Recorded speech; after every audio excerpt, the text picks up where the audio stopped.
आए भाई, भाई हो। ए भैया, इस साला लहंगा में आग कैसे लग सकेला? लग गई आग लहंगा में। रउआ काहे पियली जब चढ़ जाला? तू के बाड़ू बहन जी? हम तोहार पत्नी है। आए पत्नी? ए भैया, हमार ब्याह कब हो गई? हम तो ब्याह नहीं के कहीं, फिर हमार पत्नी कहाँ से आ गई? ए हाथ हटाओ, हटाओ हाथ। कमीनी, पराये मर्द के ऊपर हाथ रखता रे। हाँ, अभी तोहार नानी तोहरे दिमाग पे चढ़ल बानी नु। अच्छा, तो अपने रानी के कैसे पहचानबा? रानी? हाँ रानी, हमार रानी। हे रानी, हे सुनाओ रानी। पवन तनय संकट हरन मंगल मूर्ति रूप, राम लखन सीता सहित हृदय बसहु सुरभूप, स्यावर रामचंद्र की जय, पवन सुत हनुमान की जय। अल्लाहु अकबर, अल्लाहु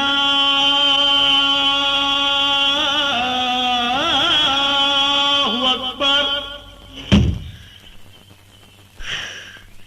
ए रानी, रानी, अरे बेगम साहिबा तनी वर्दिया तो लेके आवा। जब उतर गई तहार नानी तो याद आ गई रानी। Sorry darling. ए रानी, सुनो ना, दरअसल रतिया में तनी ज्यादा हो गई रहे। तनी नहीं, बहुत ज्यादा हो गई रहे। हे सुनाओ, हे सॉरी जानू। रहे दी सब, देखी बहुत हो गई। शराब पे छोड़ दी, नहीं तो हमरा के छोड़ दी बस। हे भगवान, तोबा तोबा तोबा तोबा, का कह रहल बाड़ू? तोहरा के छोड़ दी? हाँ? ला, वादा करता नहीं, आज से हम मुंह ना लगाए।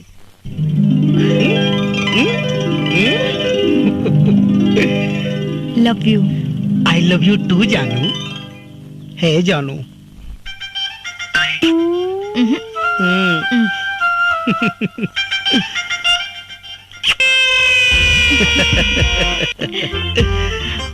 अच्छा जानू, बाय बाय। बाय। अरे का हो चचा, आदाब, प्रणाम। प्रणाम। रात में शैतान, दिन में भगवान। वाह रे रामायण सिंह अब्दुल। मैडम, आदाब, प्रणाम। आज तो बड़ा खुश नजर आओ तारा। जी मैडम, आज हम बहुत खुश बानी। एक खुशी के वजह? ये खुशी की वजह मैडम ये बा। हाँ? ये देखिए मैडम, अखबार में आपके फोटो के साथ आपका न्यूज निकलल बा। और मैडम, पूरा शहर के जितना गुंडा बाणे, बदमाश बाणे, माफिया बाणे, सब ससुर लोगन का नींद हराम हो गई हो। मैडम, हर जगह तो बस खाली आपे के चर्चा हो रहा बा। अरे रामायण जी, ई ता वही शुरुआत बा जी। मोतिहारी जिला से बदमाश, गुंडा, माफिया ऐसा गायब हुई हैं जैसे कि गधा के सिर से सिंह। अब ही एसपी चित्रा सिंह के औकात देखौनी कहा। रानी, आवा हो।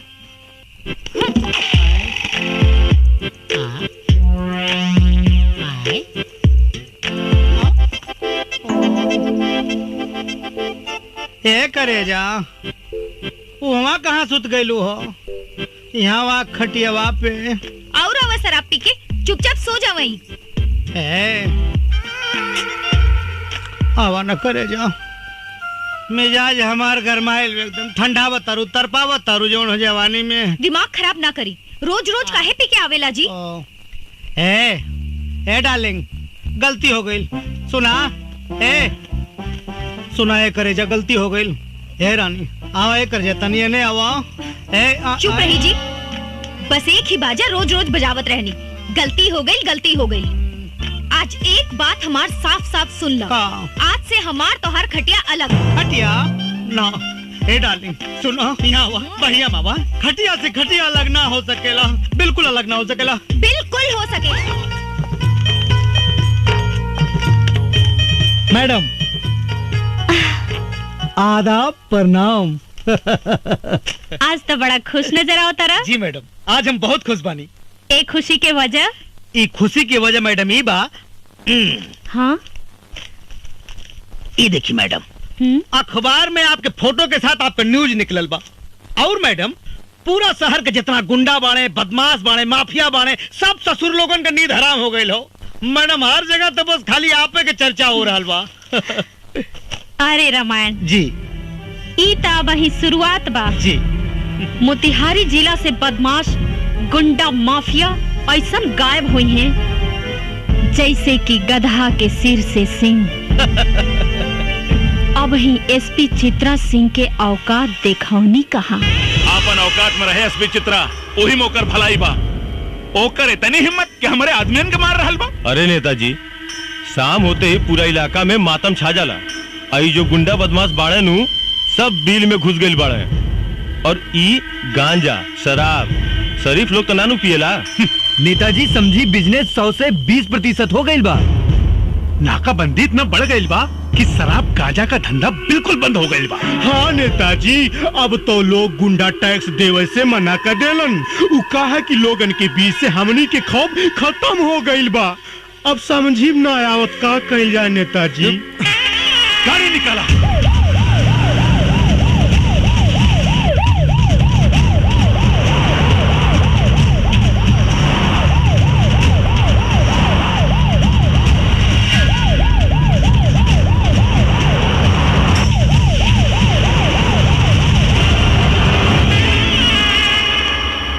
एसपी साहिबा, ये सब का हो रहल बा? का हो रहल बा? सब जौना काम खातिर तोहार यहाँ मोतिहारी में पोस्टिंग भइल बा, वो काम तो तोहरा से होते ही नहीं खे। और डंडा उठ रहल बा व्यापारी, गरीब और मासूमन पे। माननीय सांसद जी, प्लीज रउआ एगो सम्मानित व्यक्ति बानी और हम आपसे सम्मान के उम्मीद कर रहल बानी। बैठी, आराम से बोली, का बात बा? हम ही जानल चाहतानी कि आप व्यापारियन और गरीबन पे अत्याचार काहे कह रहल बानी? आपके गलत सूचना मिलल बा। हमार डंडा गरीबन पर ना, गरीबन के खून चूसे वालन पर गिर रहल बा। ए मैडम, हम हैं यहाँ के जनप्रतिनिधि। यहाँ की जो जनता है ना, वो हमारी है, हमारी। उनका भला बुरा हमसे अच्छा आप नहीं सोच सकती हैं। आपकी जज्बातों की कदर करती हूँ सर, लेकिन एक बात आपको बता देना चाहती हूँ कि जिन्हें आप गरीब व्यापारी कह रहे हैं वो स्मगलर और चोर हैं। और ये मैं वादा करती हूँ कि मोतिहारी जिला से उन खतरनाक लोगों को जो तरह तरह के गलत कामों को अंजाम दे रहे हैं, उनका सफाया बहुत जल्द कर दूंगी। एसपी साहिबा, झांसी की रानी बने की कोशिश मत करा, तब भी अच्छा बा। हमरा के बहुत अच्छी तरह से मालूम बा कि तू हमारा आदमियन के आपन निशाना बनाए रहल बाड़ू। अगर वो सब आदमी आपके बाणे, तब प्रश्न चिन्ह के घेरा में रउओ बानी। एसपी, हमार बात बहुत ध्यान से सुन ला। जेकर देवी उही के पंडा। ये इलाका हमार है और यहाँ की जनता का हम सेवक बानी, सेवक। लखिया के पकड़े आयल बाड़ू, जितना जल्दी हो सके ओकरा के पकड़ा, न तो तोहरे और तोहरी सेहत के लिए हमारा से बगावत बहुत भारी पड़ी, बहुत भारी। हमारा अनुरोध बा आपसे। और हाँ, अगर हमारा अनुरोध विरोध में बदल गईल तो आग लग जाए। चलो सब। भोला यादव, पहली बार तुम्हारा शेरनी से सामना हुआ है। हमरा बीच में आई पे तो चीर के कच्चा चबा जाएगा। मैडम, हम आपसे एक बात बोले। भोला यादव से टकराना आपके लिए अच्छी बात नहीं। रामायण, कानून के ताकत से टकराइल भोला यादव खातिर ठीक नहीं खे। मैडम, कानून भोला यादव का गुलाम बा और कानून के सब रखवाले भोला यादव के तलवा चाटेले। युद्ध में आपके क्यों साथ न दी? आप बिल्कुल अलग थलग पड़ जाए। रामायण, चित्रा सिंह नाम बा हमार। मौत के मुट्ठी में लेके घूमे नी, डेराए ऊ जेकर अपन जिंदगी प्यारी होखे। हम तब बस आर पार के लड़ाई लड़े जाने नी। मैडम, भोला यादव को चट्टान बा, और चट्टान से जो टकराई वो चूर चूर हो जाई। तो हम हूँ बारूद हई, बारूद। हमसे जे टकराई उ राख बन के उड़ जाई। यह जज्बा लेके आयल रहे एक और योद्धा, टकराइल रहे भोला यादव से। भोला यादव का तो कुछ ना भइल, लेकिन उस शेर का दहाड़ मारे वाला superintendent of police Pawan Singh के यह भोला यादव हमेशा हमेशा के लिए शांत कर देलस। लाश तक नसीब ना भइल। मालूम बा हमरा, सब मालूम बा। पवन सिंह के साथे भोला यादव जे कुछ भी कैले ओकर खबर हमरा भी बा। बाकी रामायण एगो बात बतावा, का तू हमरा बता सकेला कि आखिर एसपी पवन सिंह के साथे भइल का रहे? मत पूछी मैडम, शेर लिखान रहे हमार साहब। उनके दहाड़ से गुंडा बदमाशन का रूह कांपत रहे। उनके बहादुरी और जज्बा के तमाज भी कहल बानी। हमरा आज भी याद बा जब पवन सिंह साहब पहली बार मोतिहारी का चार्ज ले रहलन।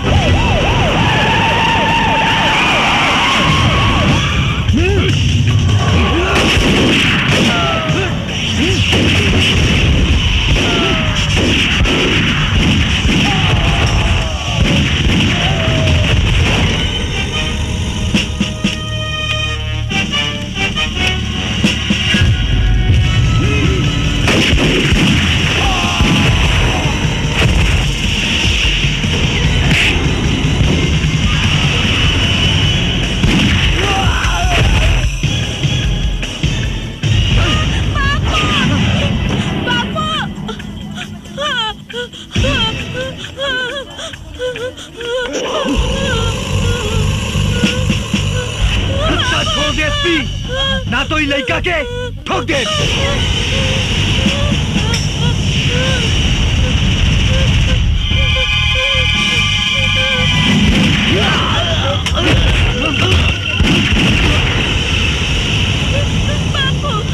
हमारे बचुआ आजा।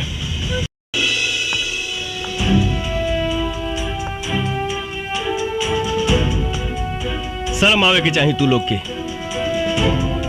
वर्दी पहन के जिंदा लाश बन के घूमत आड़ा लोग। जौन काम तू लोग के करे के चाही वो हमरा करे के पड़ता। अपना वर्दी के ताकत के पहचाना लोग और एक सही इस्तेमाल करा जा। नमस्कार साहब। नमस्ते। नमस्कार बाद में पहले ही बतावा लो कि पुलिस स्टेशन में बिना पूछे हाथ में अटैची आई मिठाई के डब्बा कैसे आ गई? गलती हो गई सरकार। अब आइए गई बड़ा लोग तब बता दो कि कष्ट का बा। अरे साहब कष्ट पहले कुछ ना बा, भविष्य में कुछ ना हो यही के खातिर मिले गए बानी। बाकी साहब लोगन से पूछनी हमनी के बारे में, सामाजिक कार्यकर्ता बानी। रउआ के खातिर कुछ मिठाई और उपहार लाइल बानी। माफ करी आवे में एक दिन देर हो गई। बाकी ये तो शुद्ध और फ्रेश बा। चेकी साहब। पहले ही बताओ जा कि तू लोग आदमी के करवा लोग। ए साहब थोड़े में ज्यादा समझी। हमनी से पंगा लेके आज तक इस शहर में कौनो एसपी 4 दिन से ज्यादा ना रह सकेला। हाथ मिलाई राजा की तरह सेवा करो तेल लगा के। अरे साला तो सीधा सीधी बोला सन ना कि तोहनी के खरीद बिक्री करे आइल बड़ा सन। हम कोनो बिकाऊ माल ना है कि तोहनी जैसन भणुआ आके खरीद ले। लगे तो साहब मजाक करत साहब मजाक। मार समझाला के देख लो बचाए के जगह बचाए के।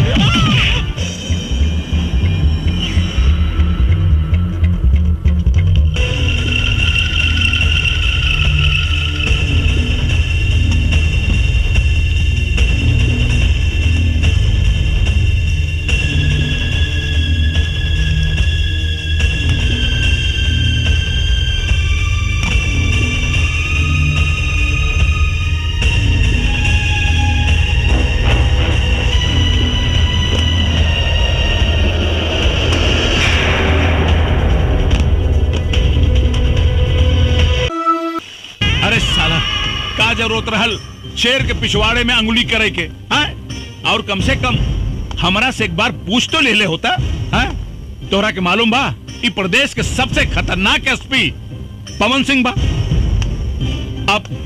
अब खड़ा खड़ा हमार मुंह का देखत बड़ा लोग, जाए को ननिक जमानत के बंदोबस्त करा। और हाँ, एक बात का खास ख्याल रखिया लोग, केहू के कानो कान भनक भी न लागे क्यों लोग हमारा आदमी बाड़न। जा लोग जा।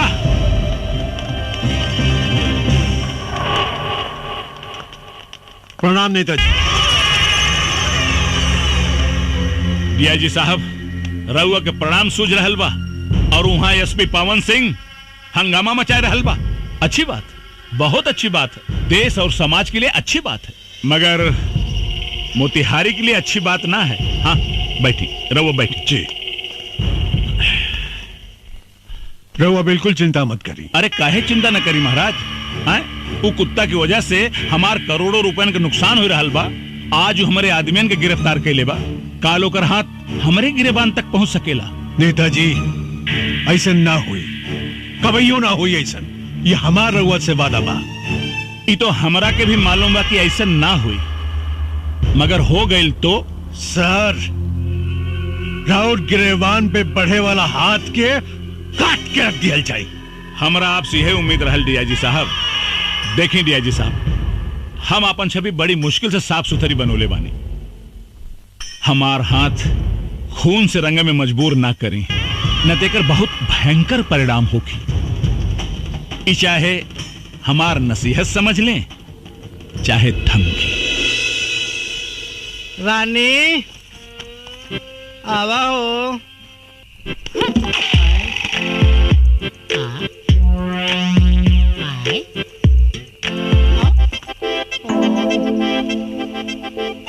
ये करे जा, वहाँ कहाँ सुत गईलू हो? यहाँ वहाँ खटियावा पे। और आवा शराब पी के चुपचाप सो जा वहीं। आवा न करे जा, मिजाज हमार गरमाइल एकदम ठंडा बतारू, तरपा बतारू जौन हो जवानी में। दिमाग खराब ना करी, रोज रोज काहे पी के आवेला जी? ए डार्लिंग, गलती हो गई। सुना ए करे जा, गलती हो गई। ए रानी आवा, ए कर जा तनी ने आवा। चुप रही जी, बस एक ही बाजा रोज रोज बजावत रहनी। गलती हो गई, गलती हो गई। आज एक बात हमार साफ साफ सुन लो, आज से हमार तो हर खटिया अलग। खटिया ना ए डार्लिंग, सुनो यहाँ आवा, बढ़िया बाबा। खटिया से खटिया अलग ना हो सकेला, बिल्कुल अलग ना हो सकेला। बिल्कुल हो सकेला। खटिया से खटिया अलग हो। बड़ा अनर्थ हो गई दरोगा बाबू, दरोगा बाबू बहुत अनर्थ हो गई। अरे का अनर्थ हो गई? भोरे भोरे कान खावताड़े, कुछ बताइबे? मालिक, ये हमार बेटी किरण भी है, ये भोला बाबू सांसद के ही है। उनके फार्म हाउस पे साफ सफाई के काम करेली।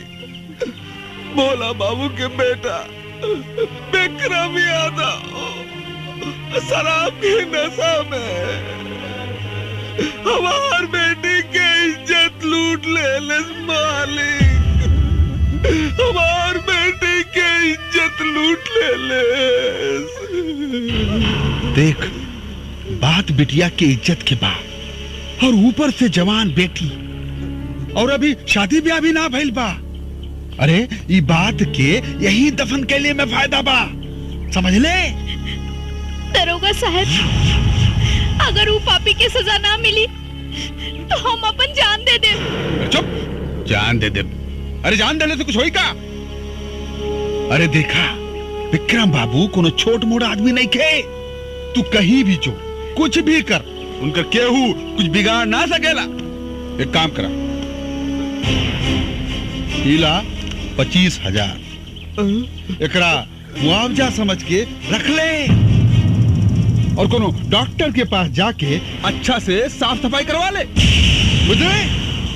एकरा से हमार नौकरी भी बच जाई और तोहन दोनों का जानो भी बच जाई, बुझे? वाह दरोगा बाबू वाह, गरीब के इज्जत के खूब कीमत लगौली है साहब। भगवान करे कि आपके जवान बेटी के साथ बलात्कार होके, तब आपके पता चली कि 25,000 रुपया के मुआवजा का होला और डॉक्टर से साफ करावे के मोल का होला। कुत्ता, कमीना, साला भाग यहाँ से। खुरम चला तो के जहां जाके बोले के घूम घूम के बोल।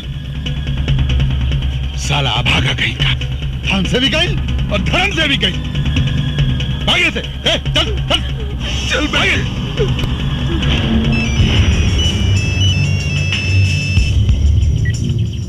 हाँ दरोगा। अरे वो साला तब 25,000 रुपया ठुकरा के चल गई। जा दे साले के। अरे बाप बेटी थक हार के या तो घर में बैठ गया सन, ना तो कोनो नदी में कूद के जान दे दिया सन। अच्छा ठीक है। अब विक्रम बाबू 25,000 रुपया का करी? तू अपन उपहार समझ के रख ले दरोगा। थैंक यू विक्रम बाबू। आज तो लगत बा कि हमन का पार्टी पक्की। कौन कलयुग आ गइल बा। गांधी सुभाष के देश में दिन दहाड़े अत्याचार हो रही बा। अगर हमके इंसाफ ना मिली तो हम अपन जान दे दे। ना बेटी ना, जान तो ओकर जाई जे कुकर्म कैले बा। तोहरा का इंसाफ मिली। एसपी साहब ही सब का हो रहल बा। एक गरीब मजलूम बच्ची की इज्जत के तार तार हो गए और करे वाला जनप्रतिनिधि भोला यादव का बेटवा। और अत्याचार इतना कि FIR तक दर्ज ना भाई। भैया एगो लड़की तोहरा आगे हाथ जोड़ के निवेदन करतारी, वो पापी के सजा दिलवाई। हम ओकरा के हाथ जोड़नी, पैर पकड़नी, रोईनी, गिड़गिड़ाईनी, लेकिन वो हमरा के बर्बाद करके छोड़ दियलस। भैया अगर वो पापी के सजा ना मिली तो हम आत्महत्या कर ले, आत्महत्या कर ले भैया। ए बहन यहाँ आवा। तू हमके भाई कहलू है ना? हाँ। चिंता मत करा। थाना के नाम बतावा। गोविंदपुर थाना साहब। रामायण। जी सर। गोविंदपुर थाना में फोन लगावा। अरे हेलो, थाना गोविंदपुर। हाँ एसपी पवन सिंह बोल रहा हूँ।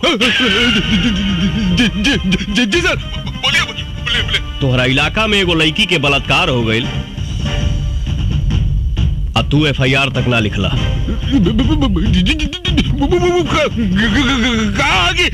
जबान हलक से खींच के कमर में बांध दे। हमारा हलवानी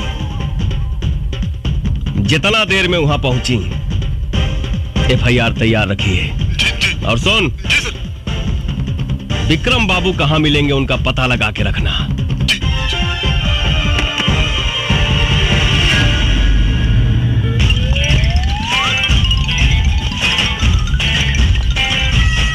अरे आज मर गए हम।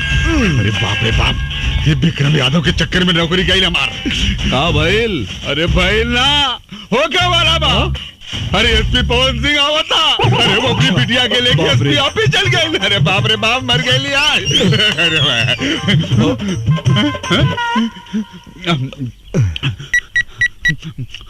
अरे विक्रम बाबू क्या करोगा? अरे गजब हो गई। अरे वो लड़की एसपी साहब के पास पहुंच गई और एसपी साहब खुदा यहाँ आ रहा है। अरे बचाना, हमारी वर्दी तक गई। अरे चुप रहे दरोगा। कितना साले एसपी कमिश्नर अइलन और गइलन। तू घबरो मत, या तो काल से वो एसपी हमर बाप के पालतू कुत्ता बन जाई, ना तो ओकर यहाँ से ट्रांसफर हो जाए। बुझले? जी सर, जी सर। क्या बुझले? और सुन, हम अपना भी जान के साथ बिजी बानी और तू बार बार फोन मत करिए, समझ ले? ठीक है।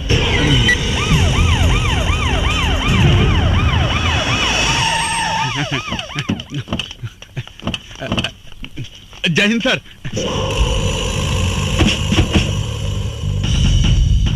कुछ पता चलल क्यों कहाँ बा? कुछ पता ना चलल।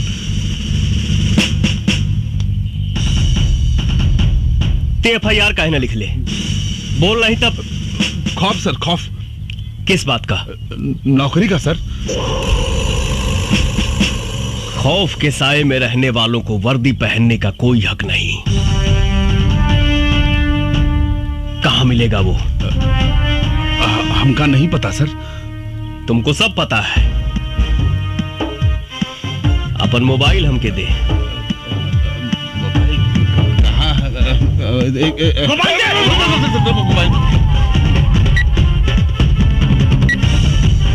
रामायण जी सर। ये नंबर पे बात करा। ओके सर। हेलो, हाँ हम रामायण सिंह अब्दुल बोल रहे हैं।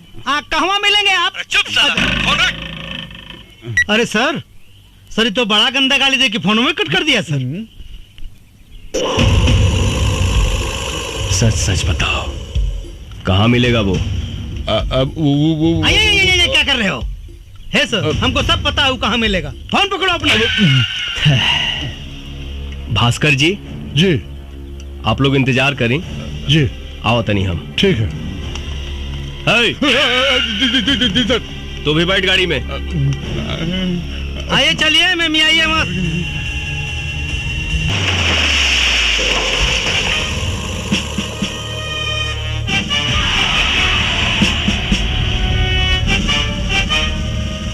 बाहर निकल। बंगला पे आ जाइए, तोर बख्शीश मिल जाई हो जा। चल जो यहाँ से।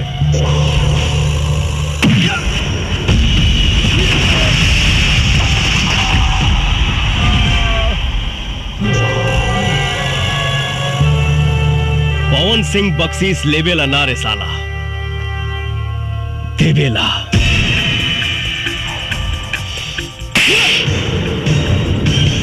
ये रहल होली और ये रहल दिवाली। बाकी सब त्योहारन के बख्शीश यहाँ थी कि हवालात में। अपन वर्दी के रोब दिख।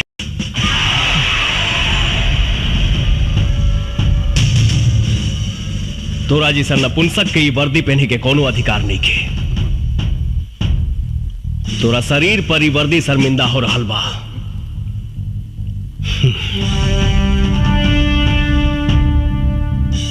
आप जाइए यहां से। आपसे तो हम बाद में बात करेंगे। एसपी, तू हमार बाप के पावर के नहीं जानत। तोरा के सरेआम सड़क पर नंगा करके ना घुमानी तो हम अपन बाप के औलाद में की।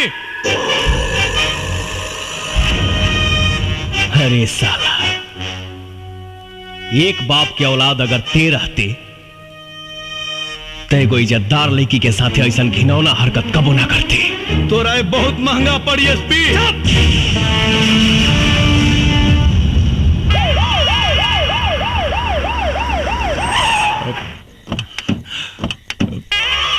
जैन सर,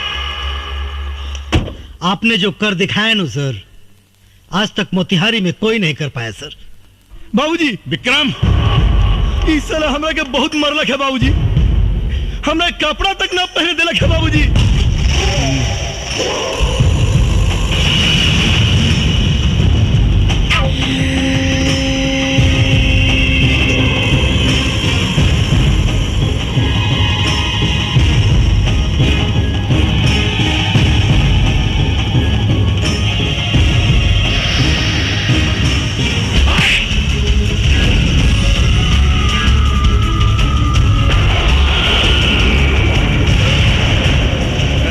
माननीय सांसद जी,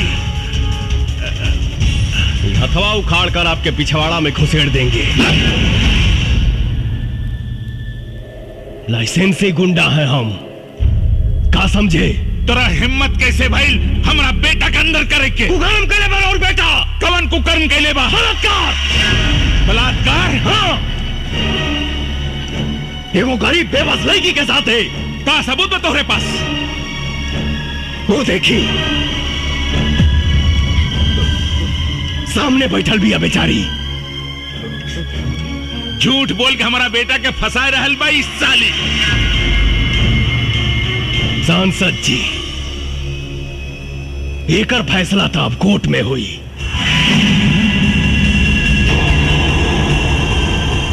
तय हमारा बेटा के कोर्ट में ले जाइबे, भोला यादव के बेटा के कोर्ट में ले जाइबे। काहे? कानून भोला यादव के घर के नौकर हका? यही समझ ले। कल 10 बजे तक तोर सस्पेंशन लेटर तोरा टेबल पे होगी।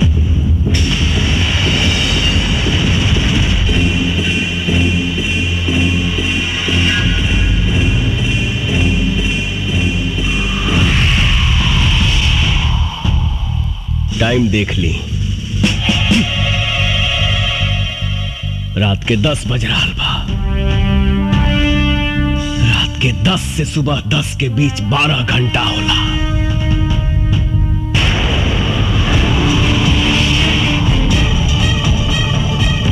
और ही 12 घंटा में घंटा के हुमाई के लाल नहीं खे जे हमरा के कार्रवाई करे से रोक ले। जय हमारा ट्रांसफर करवा दी, सस्पेंड करवा दी, जौन बुझाए तौन करवा दी। लेकिन ये 12 घंटा में हम रुआ बलात्कारी बेटा के वो हाल करब कि भविष्य में बलात्कार करना तो दूर, इसको मूतने के लिए भी शिलाजीत खाना पड़ेगा।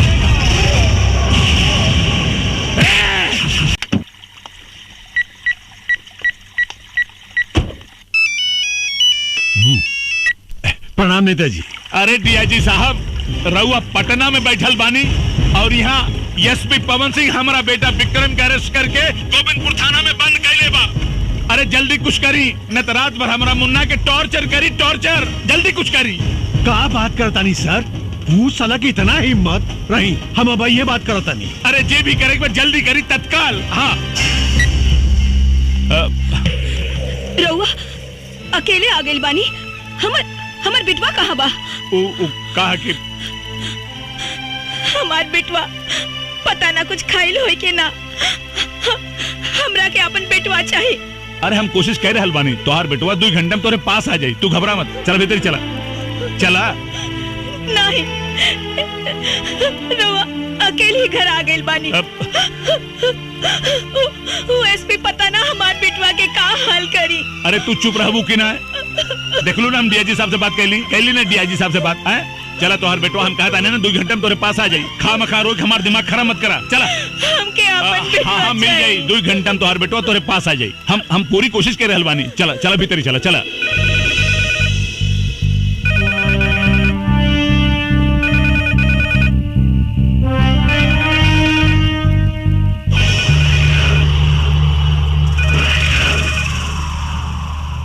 अरे चला, अरे कौन फोन तो उठाओ सरे। अरे वो फोन हमरा खातिर होता। अब तोरा पता चली तोरा औकात का बा, समझ ले एसपी। अरे फोन उठाओ। इतना रात के गुंडन के फोन आवेला, कोई फोन ना उठी। चल जो यहाँ से।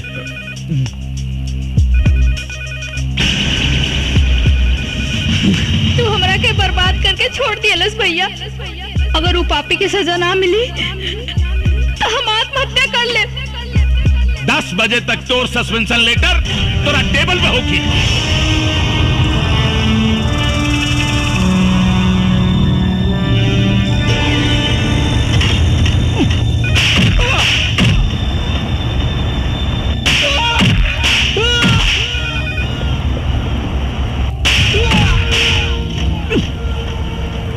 साला फोन का नहीं क्यों उठावत?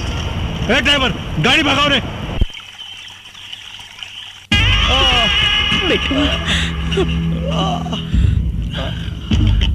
हम अपन मुन्ना के शरीर पे बचपन से लेके आज तक एक खरोच भी बर्दाश्त ना कैली। और उस साला मादर जात 2 पैसा का औकात वाला एसपी हमरा मुन्ना के शरीर पे इतना घाव दिलस ना। ई घाव हमरा मुन्ना के शरीर पे ना दिले बा, ई घाव हमरा दिल पे दिले बा, दिल पे। बाबूजी, हमरा एसपी के लाश चाहिए, लाश।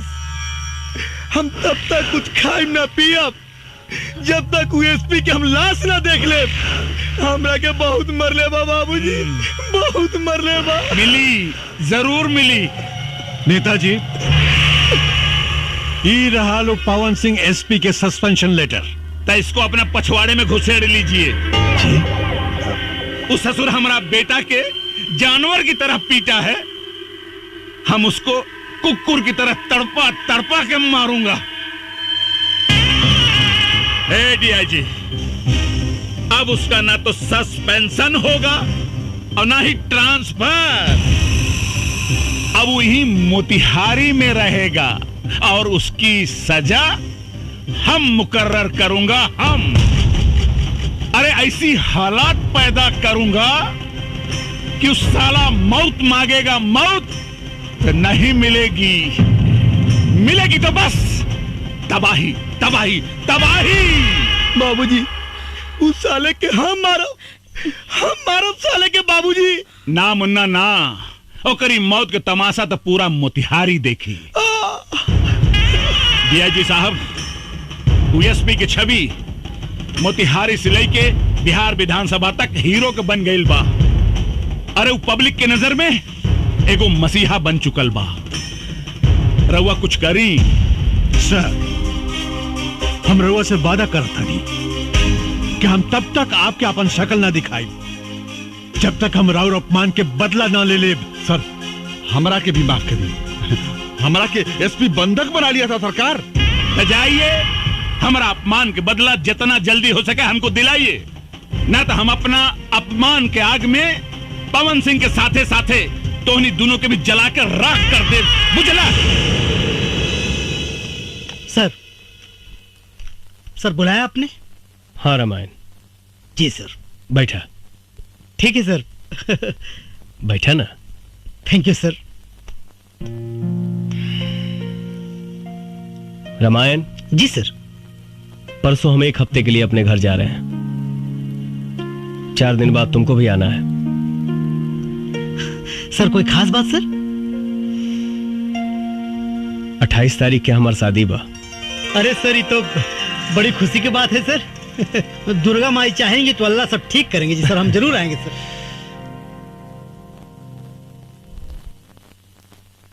रामायण। जी सर। तुम बहुत अच्छे हो। थैंक यू सर। तुम्हारे जैसा अगर हर इंसान हो जाए तो जाति धर्म के नाम पे लड़ाई ही ना हो। Thank you sir. यस सर, गोविंदपुर थाना को नक्सलवादी लूट रहे हैं। आप जल्दी से जल्दी आइए सर, प्लीज।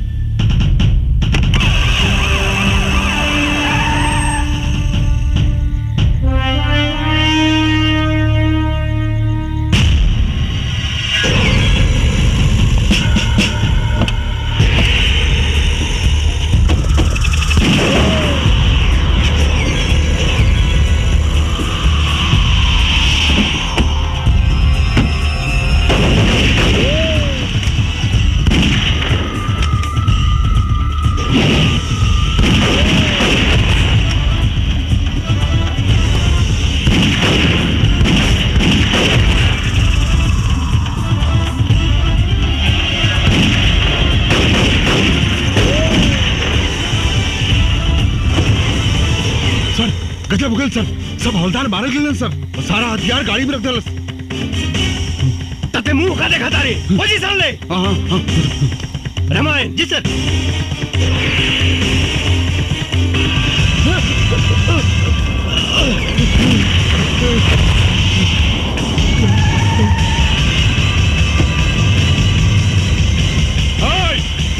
ये सब क्या हो रहा बा?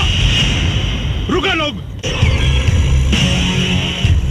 सर, कुछ नक्सलवादी थाना लूटने की कोशिश कर रहे हैं। थाना लूटने की कोशिश कर रहे थे या आप आम सप्लाई करवा रहे थे, वो भी इस थाने को लुटवा कर? क्या बात कर रहे हैं सर? ठीक कह रहा हूं मैं। ये दरोगा ने आकर मुझे सब कुछ बता दिया है। बकवास मत करिए सर। साले चोर। तेरी ईमानदारी का पर्दा फाश हो चुका है आम सप्लायर। सरकार 50 लाख रुपया दिले बनी कि हथियार से भरल ट्रक निकाले खातिर। विश्वास ना होके तो चेक कर ली इनके गाड़ी। दारोगा। जी सर। जाकर इसकी गाड़ी की तलाशी लो। ओके सर।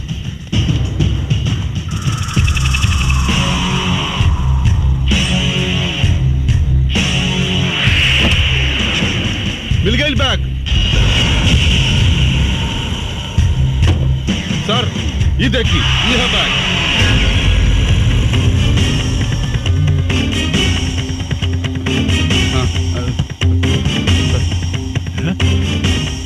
छी छी छी छी छी छी। पैसा कमाने के लिए कोई इतना नीचे गिर सकता है? दरोगा, जी सर। छीन लो इसका आर्म्स।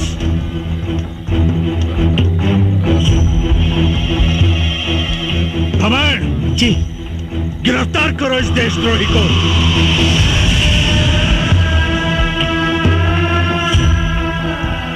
देख क्या रहे हो? जी जी सर। गिरफ्तार करो इस देशद्रोही को।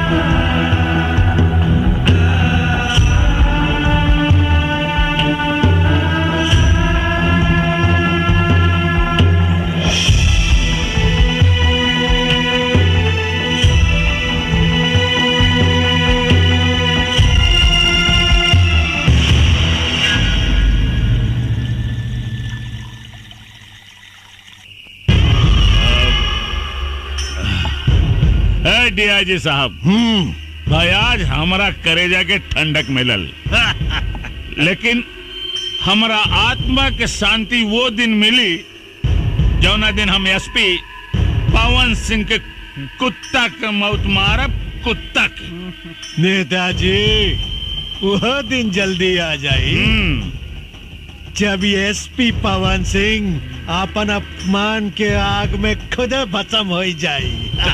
नेताजी, आज हमारा लोग के बड़ा खुशी के दिन बा। हाँ। ये खुशी में चार चार तब लगी का? जब कोई जश्न वचन हो जाए। हे दरोगा, दारू पिया, दारू जश्न भी होई भाई, दारू पिया।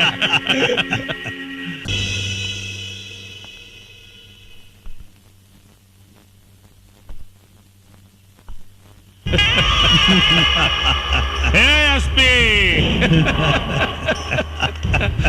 हो गई न तो हर गर्मी शांत। कुछ भी होके के चाहत रहल, लेकिन तोरा हमारा मुन्ना पर हाथ ना उठावे के चाहत रहल। तू हमारा मुन्ना के कोर्ट में ले जाए के सपना देखत रहले। हाँ, सपना तो सच हो गई। अब कोर्ट में मुन्ना ना, तू जेबे, तू और कटघरा में भी तू ही खड़ा रहबे। डीआईजी साहब, देखली ना, एसपी पवन सिंह के हीरो से जीरो बना देली। चुप! अरे साला, तोर गर्मी तो हम ठंडा करब, हम। तू चिंता मत कर, कल जब तू कोर्ट से छुटबे ना तो जेल में ना पहुंचबे। जवन जनता तोरा के भगवान मानत रहल ना, वह जनता तोरी जान के दुश्मन बनी। हे एसपी, अब तोर मौत भीड़ में होके, भीड़ में। जाना तारे काहे से कि वो भीड़ में हमरा अपना आदमी रहेंगे, जवन तोरा काम तमाम करी है। चली डीआईजी साहब, चली रहुआ, चली। डीआईजी साहब, ये वर्दी के कलंकित मत करी, नहीं तो पुलिस और दलाल में कोनो अंतर ना रह जाए। चक साला देशद्रोही। दरोगा जी सर। ड्यूटी मुस्तैदी से होवे के चाहिए। हाँ। और कोनो कीमत पर दरवाजा ना खोले के चाहिए, बुझला? हाँ।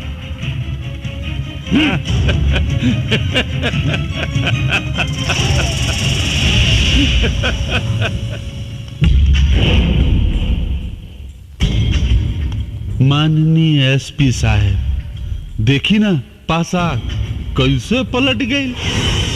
अभी कुछ देर में विक्रम बाबू आ रहे हैं। जैसे आपने उनकी सेवा की थी ना, वैसे ही आपकी सेवा वो आज करेंगे। सॉरी सर।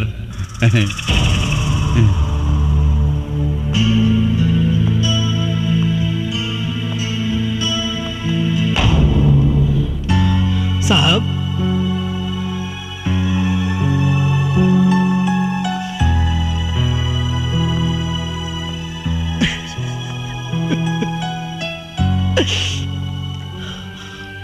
बेगुनाही के सबूत देवे खातिर हमरा यहाँ से निकल के पड़ी।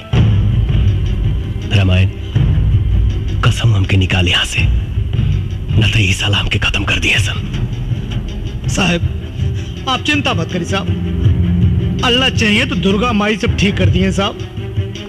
रामायण क्या खुसर फुसर चल रहा है? खुसर फुसर क्या चलेगा सर, साहब को खाना देने आए। ठीक है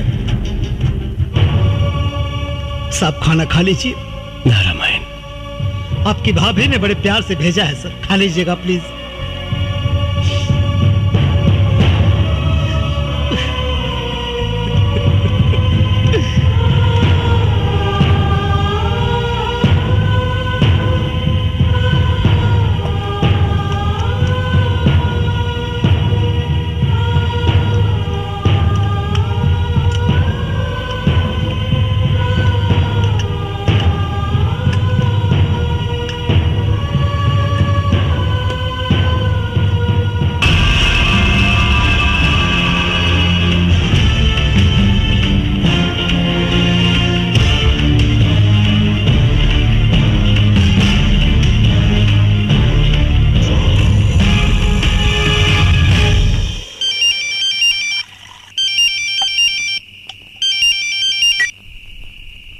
बेटा विक्रम, अरे एसपी मर मरा गई का? अरे मार मार के सारे का हाथ गोड़ तोड़ दी है, छोड़िए मत। अरे क्या मारी बाबूजी? अरे केकरा के मारी?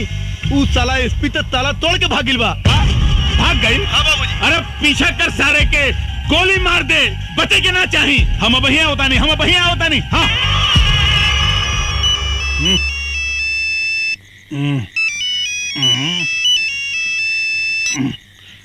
हाँ जी नेताजी। अरे उस साला एसपी पवन सिंह जेल तोड़ के भाग गई, पकड़ाओ करा के, न तो हम पूरे जिला में आग लगा दे। ना ना ना रहुआ फिक्र मत करी, हम अब ये कोनो न कोनो इंतजाम करता नहीं, फिक्र मत करी। हाँ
विक्रम, अरे बेटा विक्रम, विक्रम, अरे बेटा विक्रम, अरे विक्रम के मार देलेस तोरा के बेटा, के मार देलेस? अरे देख विक्रम कोनो मार देलेस रे। अरे विक्रम जे तोरा के मरले मुका सारे के छोड़ब ना, जान से मार दे सारे के। अरे हमार बेटवा के मार देलेस रे।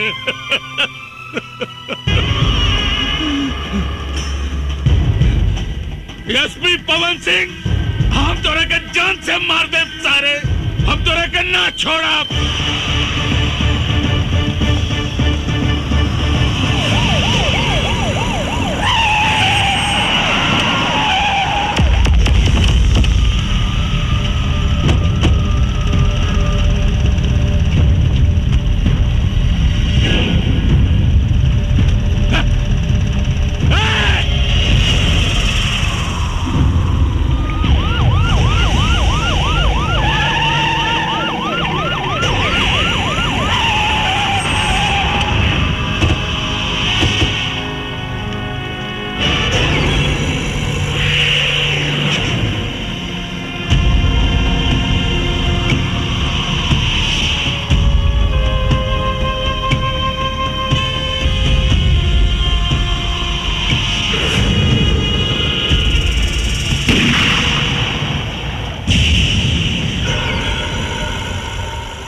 सिंह के पता चलल कि वो कहाँ बाड़े?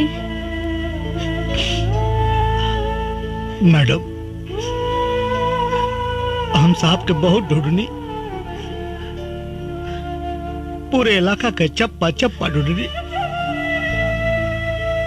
बाकी कुछ पता ना चल कि साहब कहाँ बाड़े। उनके परिवार से केहू आई रहले का? उनके माई बाबू आयल रहे, अपने औलाद के वो दूरों कहां कहां ना ढूंढ ले, लेकिन कहीं पहले ना। तड़प तड़प के रोते रहने दोनों जने बेचारे। उन लोगों के दुख देख के ना मैडम पेड़ पौधा तक रो देलस। पता था यहां तक चलल है मैडम कि उनके माए बाबू अपने औलाद के गम में रो रो के दुनिया छोड़ डालन।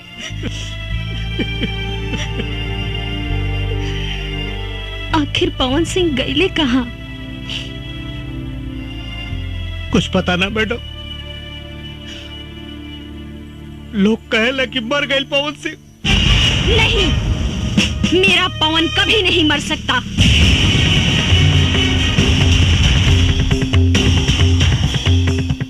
उसका विचार, उसका लक्ष्य आज भी जिंदा है। मैं पूरा करूंगी उसे। अपने पवन के सपनों को मैं पूरा करूंगी। मैडम, हम कुछ समझनी ना। आपका पवन सिंह, आप जाने लो पवन सिंह साहब के? हाँ रामायण, पवन सिंह हमारे होने वाले पति थे। शादी होने वाली थी हमारी उनसे। हम दोनों बहुत प्यार करते थे एक दूसरे से। हमारा प्यार कॉलेज से शुरू हुआ था। तू हमेशा लेट आवेलू चित्रा। अरे आज कितना लेट हो गई ना। ये क्या बदतमीजी है? अंग्रेजी में समझाई कि हिंदी में? What? रैगिंग, रैगिंग हो रहा बा। तो हमरा के करा ना रैगिंग। Half ticket. हम हाफ टिकट नहीं की, तोरा नहीं क्या मालूम? कॉलेज में जितना लड़की भी है ना, वो सब हमार गर्लफ्रेंड भी है। अच्छा हाँ। ये बोला कर इतना तक आने का करता। ए, तू रास्ता से हटबा कि ना? पहले हमरा सवाल के जवाब द, तबे हटब। कैसन सवाल? आई लव यू के हिंदी में का कहल जाला? हाँ बोला बोला बोला बोला बोला क्या निकू बोला बोला ना, जल्दी बोला। Shut up. गलत जवाब। आई लव यू के मतलब बोला मैं तुमसे प्यार करती हूँ। तोहसे? अरे तोहसे तो हमर जूती भी ना प्यार करे। चला हो। चला।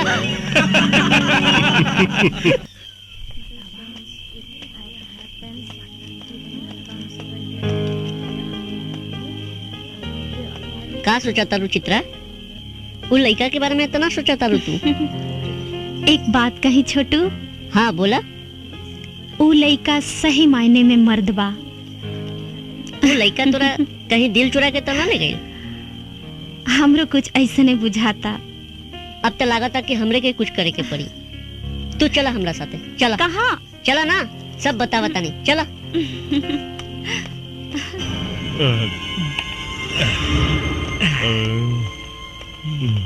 कहाँ ले जाता छोटू? चला ना, बतावता नहीं। इतना रात के, इतना सज धज के, ई हाफ टिकट के साथे कहवा घूमे जाता हो? छोड़ा रास्ता जाए दो। और ना जाए देव तो। तो ठीक ना होई। ये अपना कॉलेज के लड़की बिया, एकरा साथे छेड़खानी ठीक नहीं के। ए मैडम, अरे हम बानी नू, घबराइया मत।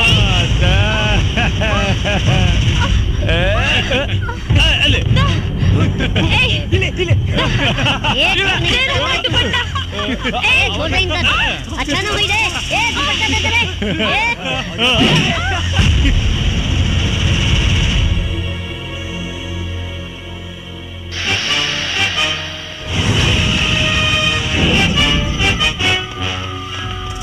रुक।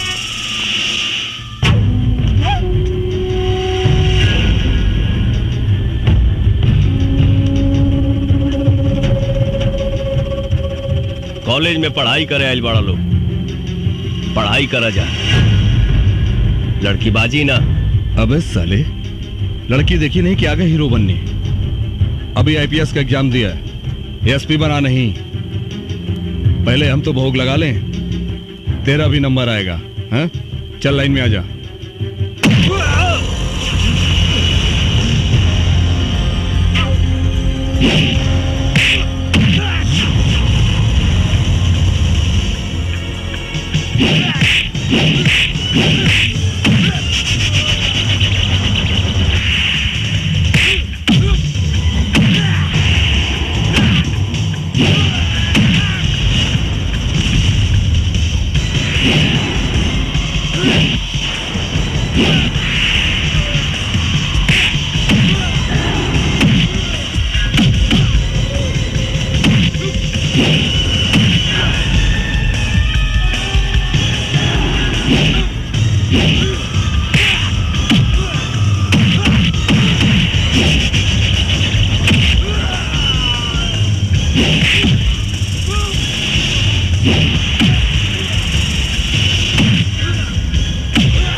अरे भैया, हमको क्षमा कर दो, माफ कर दो।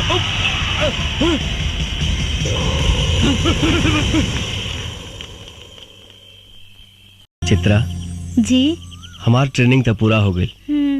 अब तू मेरे पवन को दर दर भटकने पे मजबूर करने वाले लोगों को तड़पा तड़पा के मारूंगी। उसके अधूरे सपने को मैं पूरा करूंगी। एगो बात बतावा रामायण जी।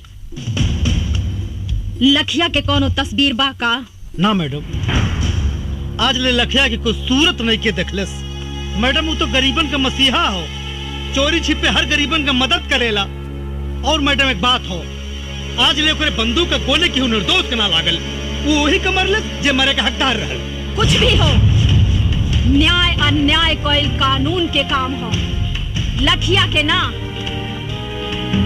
अब हम अपन जंग ऊ कमीना लखिया के मौत से शुरू करब, मौत से।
चित्रा, ये कौन चित्रा है रे? एक चित्रा वो थी जो मेरी जान थी, और ये दूसरी चित्रा कौन है जो मेरी जान की दुश्मन बनी हुई है?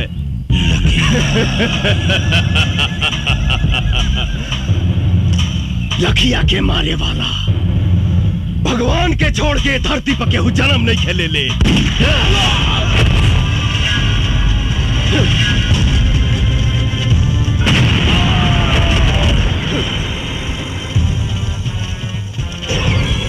पुलिस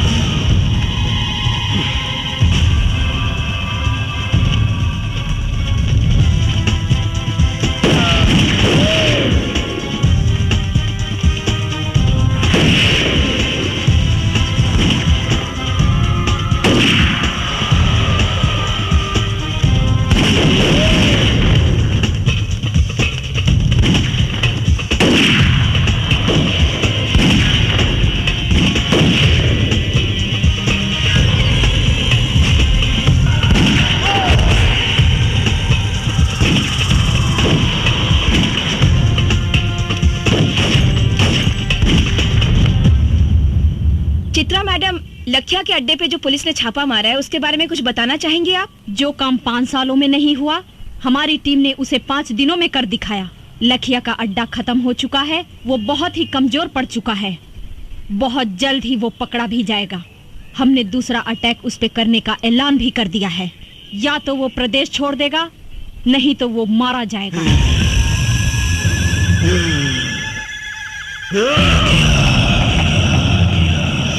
मरेगा, सब मरेगा।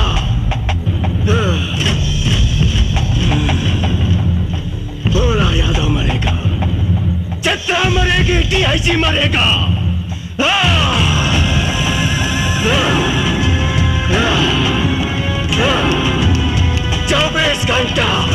24 घंटा के अंदर मुझे चित्रा चाहिए।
चारों तरफ माइंस बिछल बा।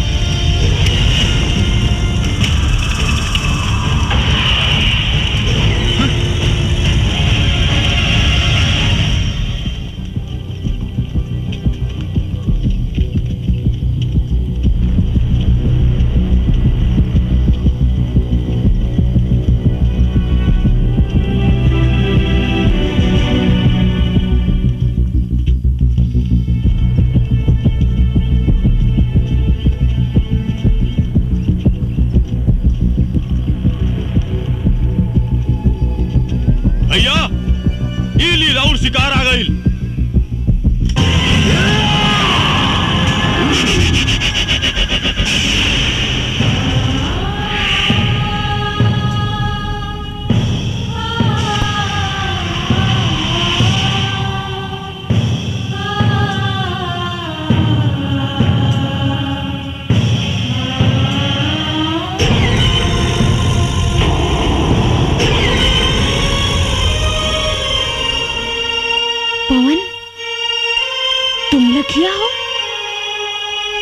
चित्रा,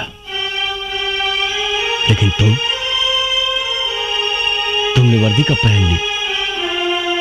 हमरा ना मालूम रहे कि तोहरा से मुलाकात हुई वो ऐसन मोड़ पे। का करी चित्रा, आईपीएस पवन सिंह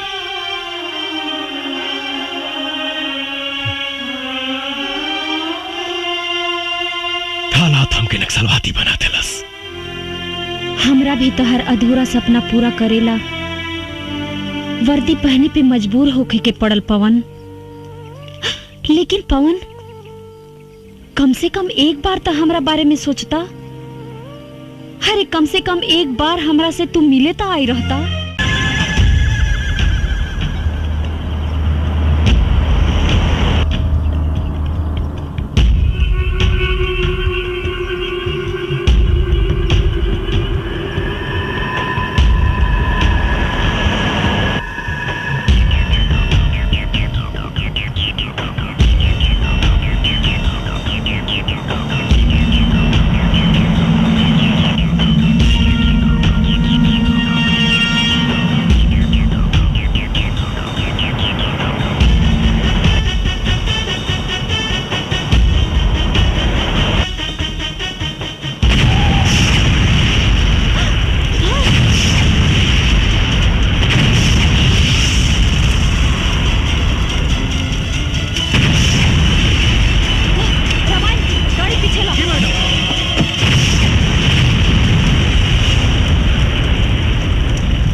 चारों तरफ माइंस बिछल बा।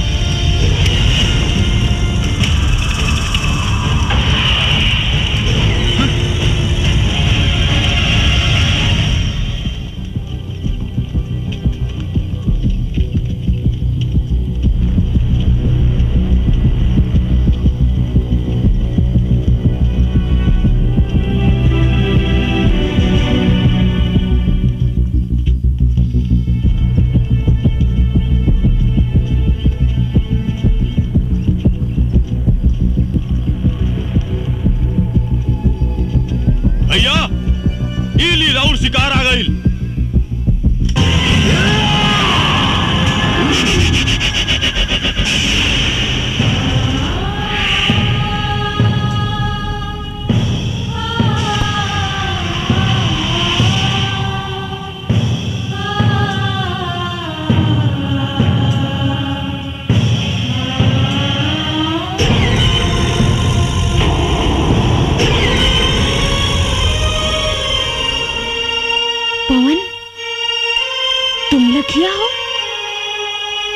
चित्रा,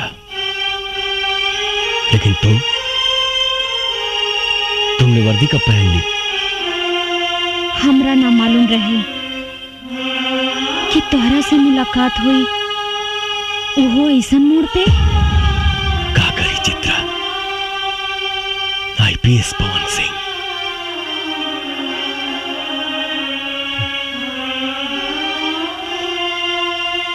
हालात हमके नक्सलवादी बना देलस। हमरा भी तो हर अधूरा सपना पूरा करेला वर्दी पहने पे मजबूर होके के पड़ल पवन। लेकिन पवन, कम से कम एक बार तो हमरा बारे में सोचता। अरे कम से कम एक बार हमरा से तू मिले तो आई रहता। जहिया से प्यार भइल तोहरा से साजन, मनवा मोहब्बत के महल हो गइल बा। जिंदगी के दरिया लहर मार लागल, अरमान खिल के कमल हो गइल बा। कैसे थी चित्रा? अपना माथा पर कलंक के टीका लगा के अपना चित्रा पे तो भरोसा रखती हैं आप। उदास भी बा।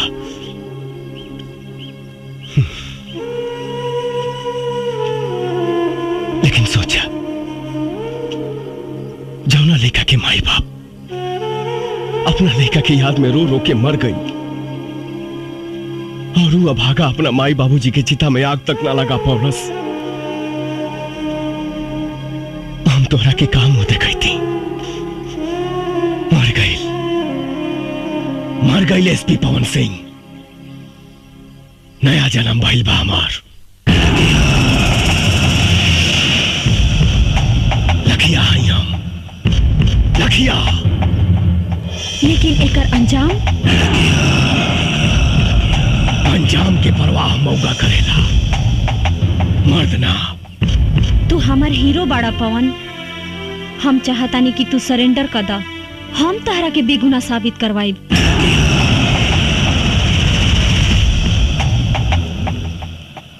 कुछ ना करवाई तू।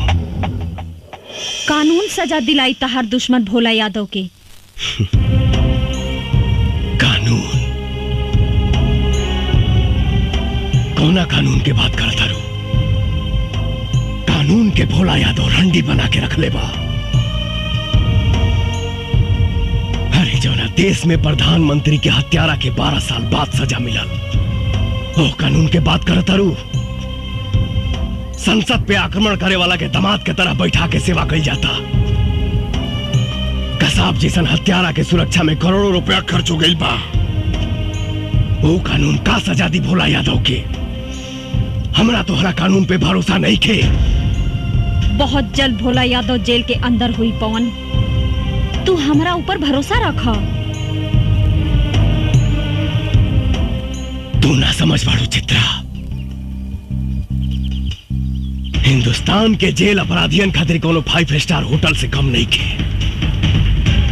शायद तोहरा मालूम नहीं खे, इस देश में 25,000 ऐसे अपराधी हैं जो जेल के अंदर से अपना कारोबार चलाते हैं। 2500 अपराधी जेल के अंदर से किसी न किसी मंत्री या सांसद के लिए काम करते हैं। 250 अपराधी जेल के अंदर से चुनाव लड़ते हैं, और 25 ऐसे अपराधी हैं जो जेल के अंदर से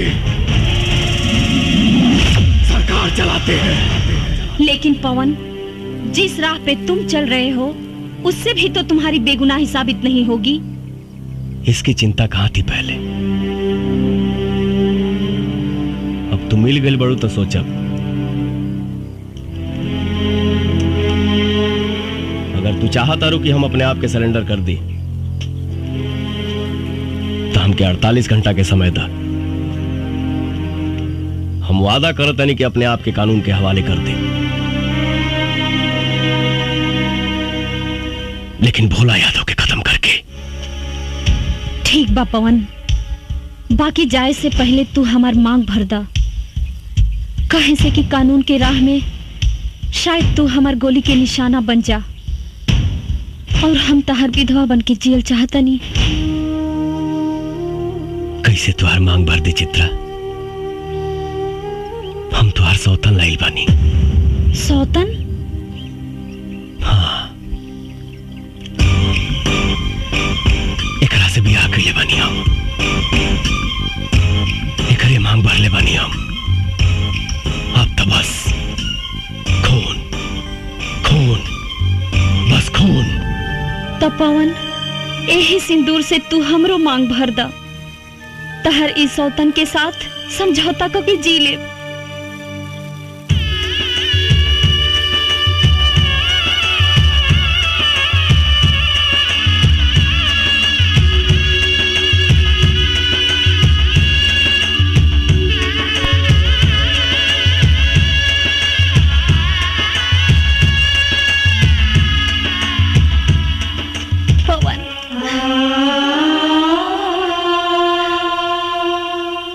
एसपी चित्रा, आप जहाँ कहीं भी हो हमें सिग्नल दें। पुलिस चारों तरफ से जंगल को घेर चुकी है। आप हमें सुन रही हैं तो सिग्नल दीजिए। बहुत देर से देखत बानी तोहन का प्रेम लीला। अब पुलिस आ गई बा, तोहन के कहानी खत्म। ए चित्रा, तनिक भी चालाकी के लेकर कोशिश कैली तो तोहन के लव स्टोरी का द एंड यही हो जाई।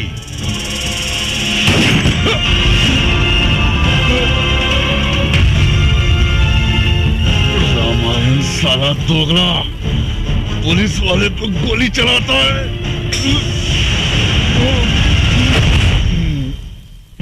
क्या करें दरोगा साहब, हम तो जन्मजात दोगले हैं, लेकिन एक बात याद रखिएगा, रमार सिंह अब्दुल सब कुछ कर सकता है, देश के साथ गद्दारी नहीं। और तुम साले गद्दार हो।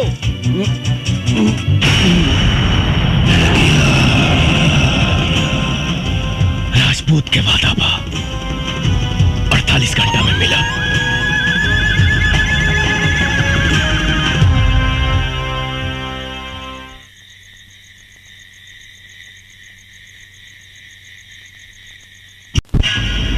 घंटे के अंदर भोला यादव का खात्मा। एसपी चित्रा का दावा कि 48 घंटे के अंदर लखिया को जिंदा गिरफ्तार करेंगी, लेकिन लोगों का कहना है कि लखिया ने आज तक किसी बेगुनाह को नहीं मारा। किस वजह से लखिया भोला यादव के पीछे पड़ा है, ये लोगों के बीच एक बहुत बड़ा सवाल बना हुआ है। आज तक लखिया ने जो फरमान जारी किए हैं वो उसे पूरे किए हैं। अब ये देखना है कि इस बार लखिया अपने मकसद में कामयाब होता है या नहीं। कोई कुछ भी साफ साफ बता नहीं पा रहा है, लेकिन सबको इंतजार है पूरे 48 घंटे पूरे होने का। अब देखना है एसपी चित्रा लखिया को पकड़ने के लिए क्या क्या प्लानिंग्स करती है। क्या एसपी चित्रा से किसे पकड़ पाएगी या नहीं? क्या लखिया अपने मकसद में कामयाब होगी? टीवी पर अखबारों में आपको अपना फोटो देखकर बहुत अच्छा लग रहा होगा ना। क्या जरूरत थी लखिया को उंगली करने की? अरे कोनो काम करने से पहले ओकर रणनीति बनावे के पड़ेला। रणनीति बना बना के 5 साल बीत गई। लखिया के एगो तस्वीर भी निकाल पाऊनी रहुआ लोग। अरे हम तो कम से कम इतना तो कह दिहनी कि वो आत्मसमर्पण करे के ऐलान कर दिहलस। लेकिन भोला यादव के जान से मारे के धमकी भी दे ले बा। जी मंत्री जी, जल्दी हमारे बंगले पास जाओ। जी सर, मैं अभी आता हूँ। मंत्री जी का फोन था, मैं बाद में तुमसे मिलता हूँ।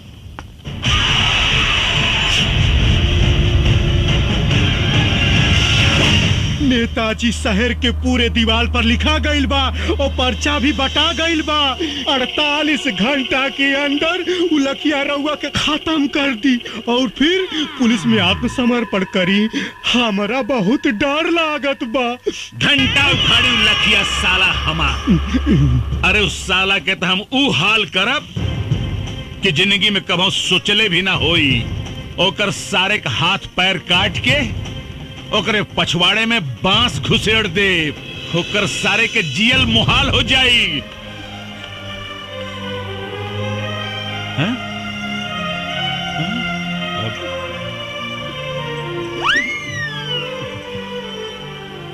अरे का कह रहल बाड़ू? रउआ के जान के बड़ा खतरा बा। भगवान रउआ के रक्षा करी। हम ओकरा खातिर भगवान से मन्नत मांग ले बानी। चली हमरे साथे मंदिर चली। अरे पगला गेल बाड़ू का? अरे हम कोनो मुर्गी बकरा है जौन लखिया ससुर आई और हमरा के काट के चल जाई। रउआ तो हमार कोनो बात ना माने ली। अरे हम पहले अपन बेटवा खो चुके, अब अपन मांग के सिंदूर ना खो सकेली। हे भगवान। नेताजी, भाभी जी जब कहते बानी तो चली चल के दर्शन कर ली मंदिर में। ठीक बा, चली आई। कहाँ जा रहा बानी सर? मंदिर। रउआ के 48 घंटा सुरक्षा में रहे के होगी। का है? रउआ पर खतरा मंडरा रहल बा। कब तक रही खतरा? 2 दिन तक, सिर्फ 2 दिन। सीएम साहब से बात हो गई बा, पूरा इलाका के सील कर दिया गई बा। कमांडो फोर्स आ रहा बा, हेलीकॉप्टर से पूरा जंगल के सर्च कर जा रहा बा। अब वो लखिया के खात्मा 100% निश्चित बा सर। अब देखब रहुआ सर, हमरे मोतिहारी जिला के राहत के सांस मिली, राहत के। तो ठीक बा, रवो हमारे साथे मंदिर चली। हाँ, चली। सरकार खाली 48 घंटा के बाद बा, काहे जान जोखिम में डालत हई। कहीं तो फोन करके शंकर भगवान के यहीं बुला ली, यहीं दर्शन कर ली। का बक रहा है तू रे? सरकार मतलब पंडित जी के घर में बुला लेता नहीं, पूजा पाठ यहीं जे कर ली। अब सर ये बिल्कुल ठीक कर रहल बा, बिल्कुल ठीक कर रहल बा। तो ठीक बा, पंडित जी को बुलाए ले, पूजा यही हो जाएगी।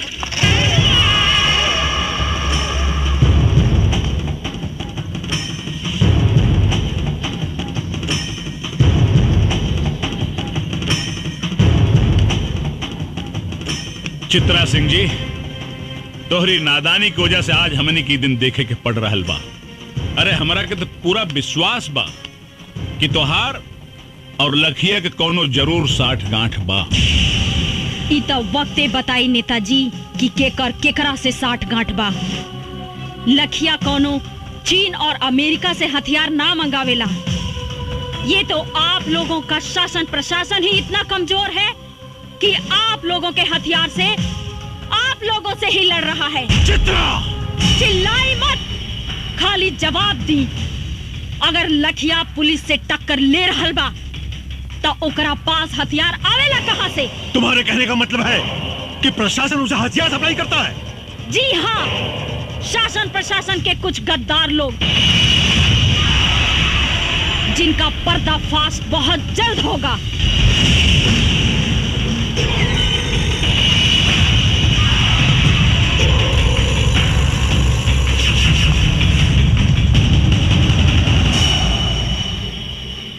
बियाजी साहब, यह औरत बहुत खतरनाक साबित हो सकेले। एकरा के कुछ करे के पड़ी।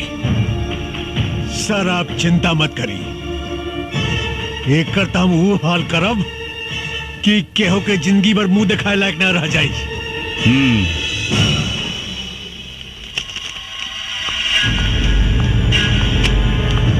एक मंत्री से बात करने की तमीज नहीं है तुमको? तुमको उनके औकात का पता नहीं है? मुझे बहुत अच्छी तरह पता है सर उनकी औकात। जान पे आई तो चूहे की तरह बिल में घुसकर बैठ गए। यही है उनकी औकात।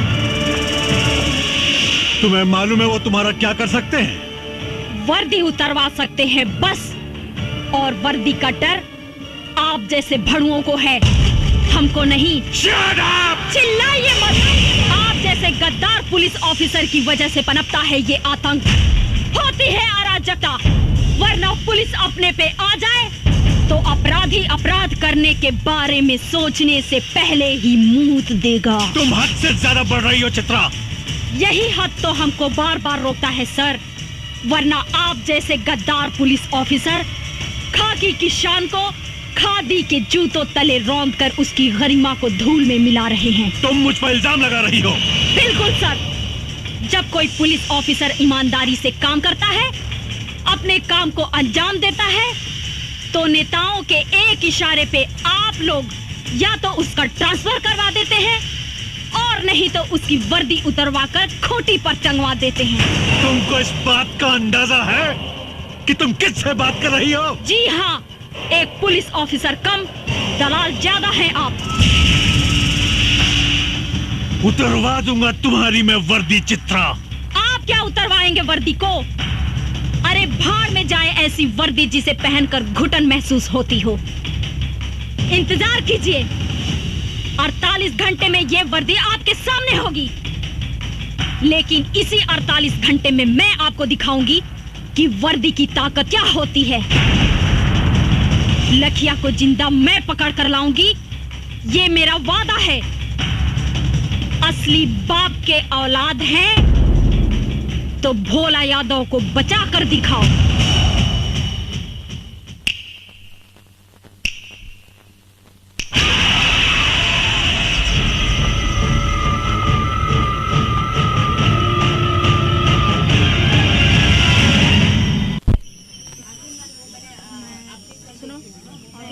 अच्छा कैमरे की लेंस सही से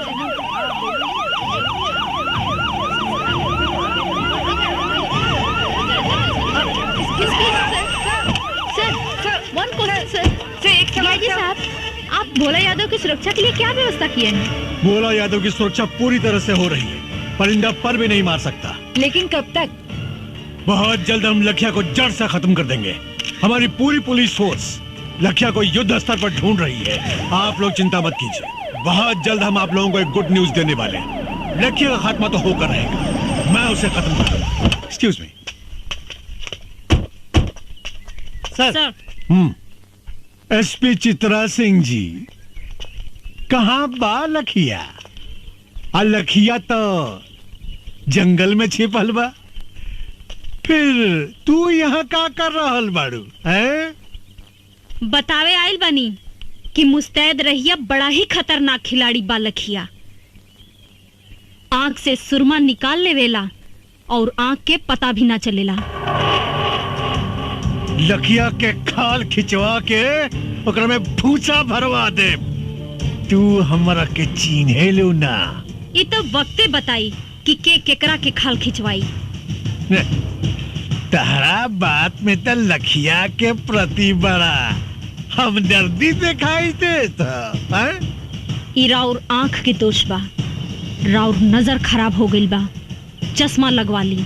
तभी से बात करा।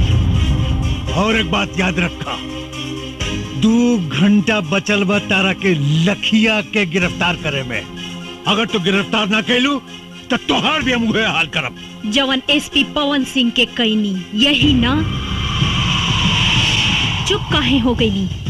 वर्दी के ताकत और वर्दी के औकात आपका जाने नी, हम जाने नी। डीआईजी साहब, जौना लखिया के रउआ लोग एगो तस्वीर तक हासिल ना कर पौनी, आज हम ओकरा साक्षात गिरफ्तार करके ले आइल बनी। कहाँ बा लखिया? तारा जेब में ना, राउर बाप भोला यादव के स्वागत में बा। चल के देख ली।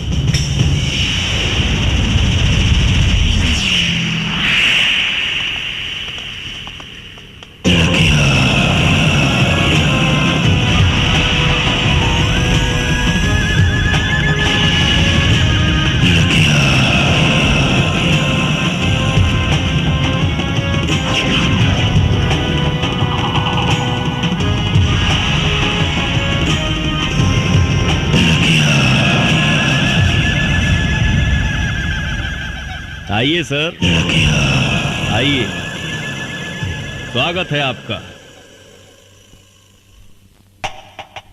का भइल सर? हमके जिंदा देख के करंट लाग गइल का? देर मत सोची, हम ही यही पवन सिंह उर्फ लखिया। पवन सिंह को लखिया बनाने में सबसे बड़ा योगदान आप ही का है। अच्छा अच्छा, तत्ते ही हमें लखिया के आड़ में आतंक फैलावे वाला देशद्रोही पवन सिंह। देशद्रोही तते हमें जवानी वर्दी पहिर के देश के साथ गद्दारी कर रहा बड़े। पूछ अपना आत्मा से, पूछ अपना जमीर से, पूछ कि देशद्रोही ते हवे बाकी हम।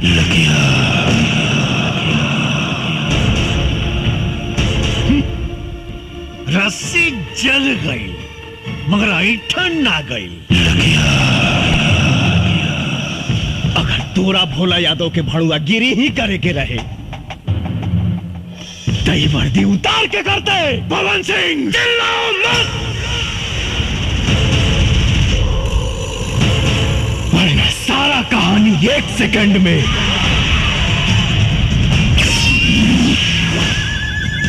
खत्म कर दे।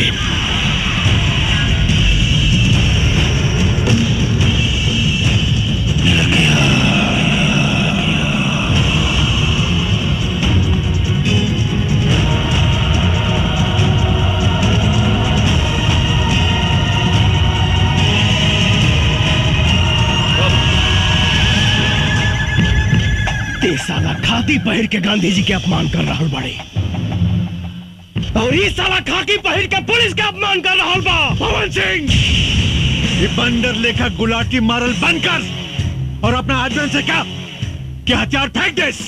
नहीं तो तू सब लगन के मौत आज सुनिश्चित बा। हे डीआईजी है, ये भाषणबाजी बंद कर और बाहर से फोर्स मंगाओ और खत्म कर सारे के, खत्म कर। खत्म तो हम तोड़ा के करब रे तोरी। संसद में बैठ के देश के सौदा कर रहल बा। रुक जा पवन सिंह, नहीं तो गोली मार दे। अरे तो मुंह का दिखाता रे, मार गोली, मार। शेरनी के दूध पियले बानी, पवन सिंह के मारेला करेजा चाहिए। भोला यादव के कुत्ता, ओकर फेंकल रोटी खाए वाला साला हमरा के का गोली मारी।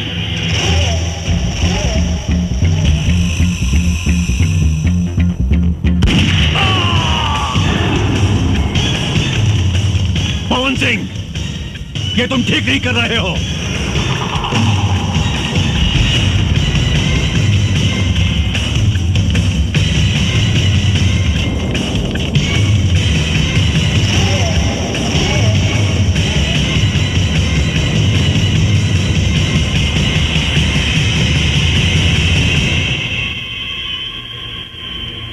एसपी पवन साहब, आप ही लखिया हैं?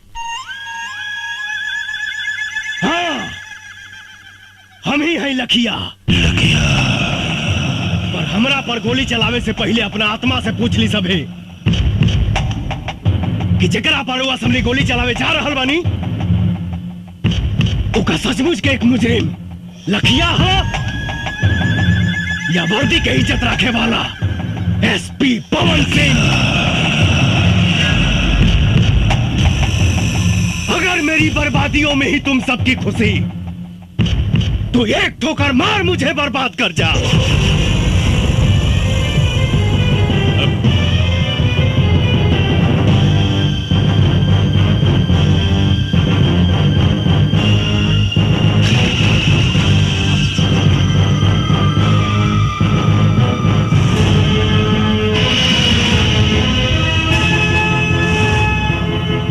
सर, हमने आपके जैसा ईमानदार पुलिस ऑफिसर नहीं देखा सर। हम आपके ऊपर गोली नहीं चला सकते सर। सर, अगर आप जैसे पुलिस ऑफिसर पर गोली चलाऊंगा तो घर जाके अपने बच्चों को क्या जवाब दूंगा? आप पर गोली चली तो हिंदुस्तान में भ्रष्टाचार और आतंक खत्म कर देने वाला आप जैसा ऑफिसर बनने की कोई भी हिम्मत नहीं करेगा सर।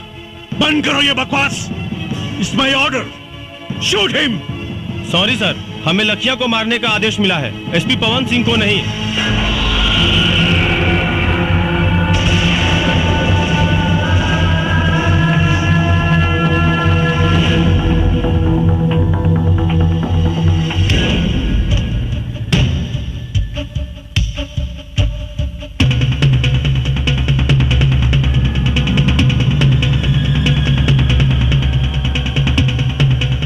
चाही तो एक साथ सारा मैगजीन तुम्हारा खोपड़ी में डाल दी।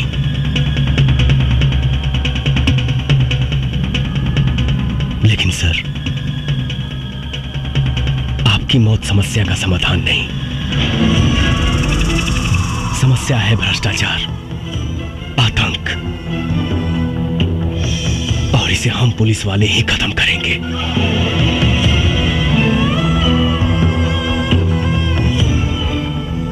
सर, पुलिस की इज्जत को मत मिटाइए, वरना लोगों का पुलिस पर जो बचा खुचा विश्वास है वो भी खत्म हो जाएगा।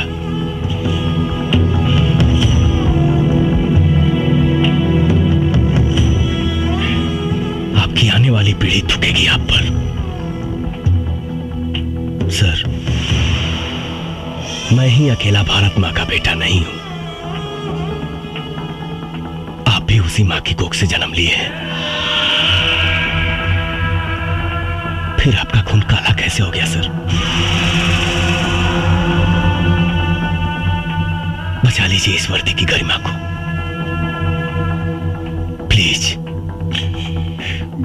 बस बस, मुझे और शर्मिंदा मत करो। इस हरामजादे नेता के हराम की कमाई खा खा कर मेरी आंखों पर पट्टी पड़ गया था। आज तुमने मेरी आंखें खोल दी, मेरे जमीर को जगा दिया है तुमने। मेरा दिल आज तुम्हें सैल्यूट करने को कह रहा है। आई सैल्यूट यू। मैं भूल गया था कि मैं भी एक देश का सिपाही हूं। ऐसे भ्रष्ट नेता जो देश को खा खा कर बर्बाद कर रहे हैं, आखिर नुकसान तो हमारा ही है ना। पवन, मैं इस वर्दी की कसम खाकर कहता हूं कि चाहे अंजाम जो कुछ भी हो, आज के बाद सिर्फ और सिर्फ मैं इंसाफ के लिए लड़ूंगा। वाह वाह वाह वाह, आपस में बड़ा भाईचारा फूट रहल बा। ए डीआईजी, ई मत भूल, तोर औकात एक होमगार्ड के भी ना रहल। तोरा के डीआईजी हम बनौली हम। अगर हम तोरा के बना सकीला ना तो तोरा के मिटा भी सकीला। हमारा से गद्दारी तोरा के बहुत भारी पड़ी।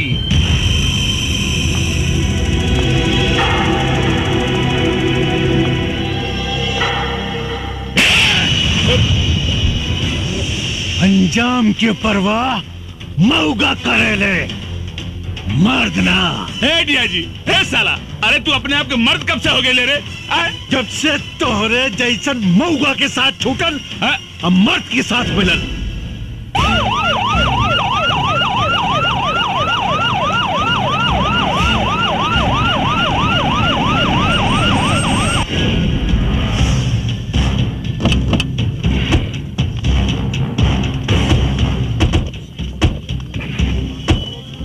पवन, बहुत अच्छा हो गई। सीएम साहब खुद आ गए। आज पूरा देश लाइव देखी कि देश के भ्रष्ट नेता कैसे देश के सौदा करेले।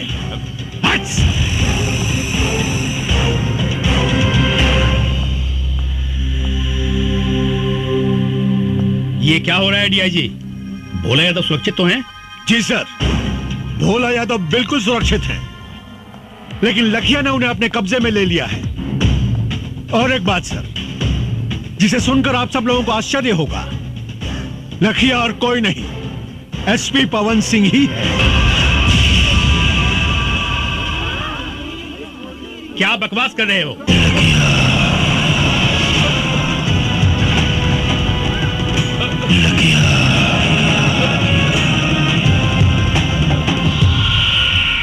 बकवास ना सीएम साहब, ये सच्चाई है। जी हाँ सर, भोला यादव के कहने पर ही मैंने थाना लुटवाने का नाटक किया।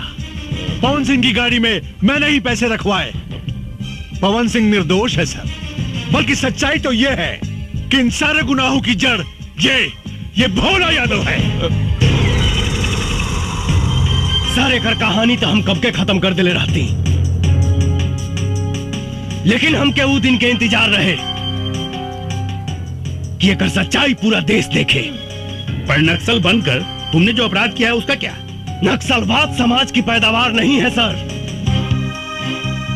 राजनीति की पैदावार है।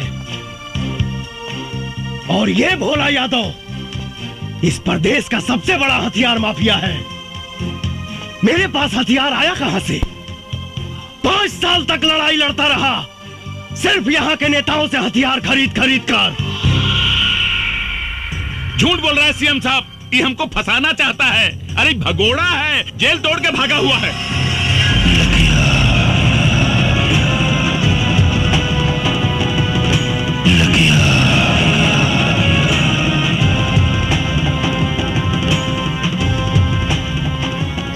पूरा झूठ और सच के फैसला था अभी। सीटी करी लो रामायण।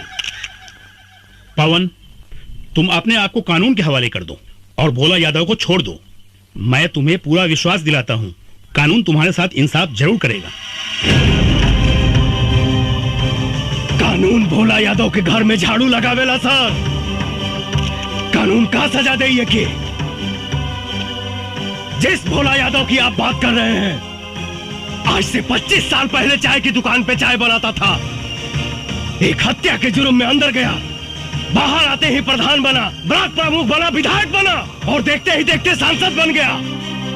कौन जानता है, हो सकता है कल को सीएम बने। परसों प्रधानमंत्री क्या इस देश को हत्यारे चलाएंगे सर? सर, सरकार ने इसको 1 लाख की सैलरी और 1 बंगला दिया है, लेकिन इसके पास 500 करोड़ की प्रॉपर्टी कहां से आई किसी ने जानने की कोशिश की? नहीं। क्यों?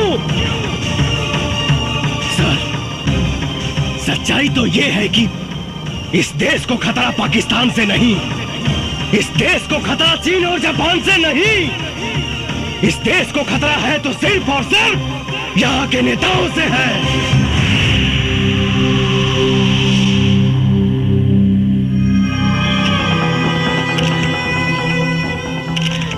सर, मैं निर्दोष हूं, कचरा साफ करने आया था, लेकिन इन लोगों ने मुझे मजबूत करने के बजाय मेरा हाथ ही काट दिया। बचा लीजिए सर, इस देश को अंधकार की ओर जाने से बचा लीजिए।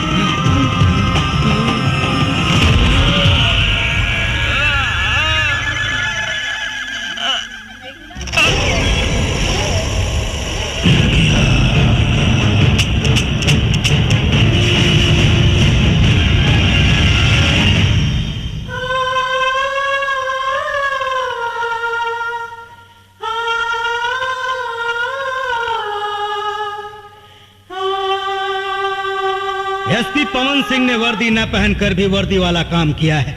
उन्होंने जो कुछ भी किया वो देश और समाज के हित में था। इसलिए अदालत एसपी पवन सिंह की वर्दी ससम्मान वापस करने का हुक्म देती है। इस देश को ऐसे सच्चे और ईमानदार पुलिस ऑफिसर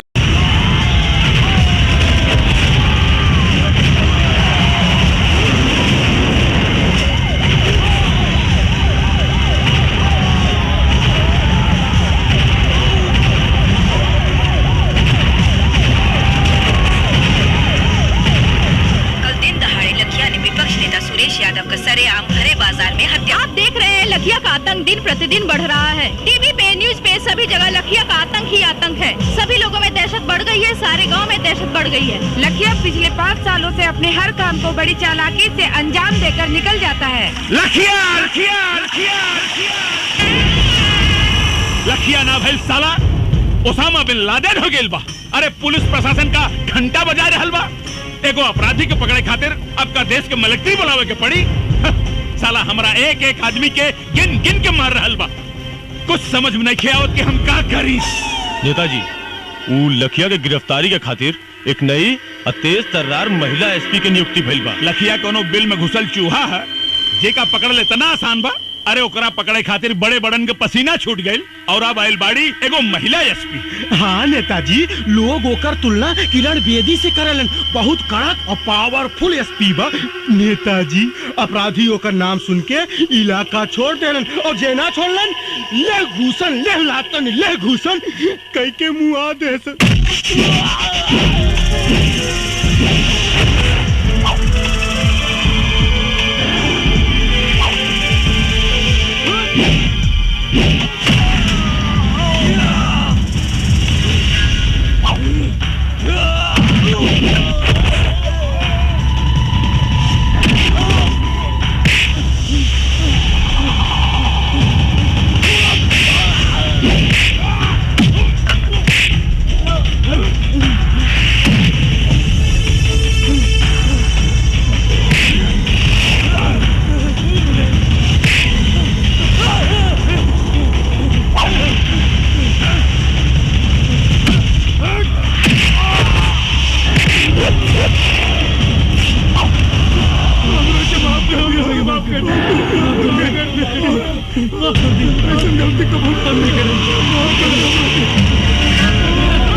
याद रखब जा, आज के बाद एक कोतवाली में एक पुलिस डिपार्टमेंट के अगर एक भी नियम के पालन ना भइल तो याद रखी हजा, वर्दी उतारे में हमरा समय ना लागी।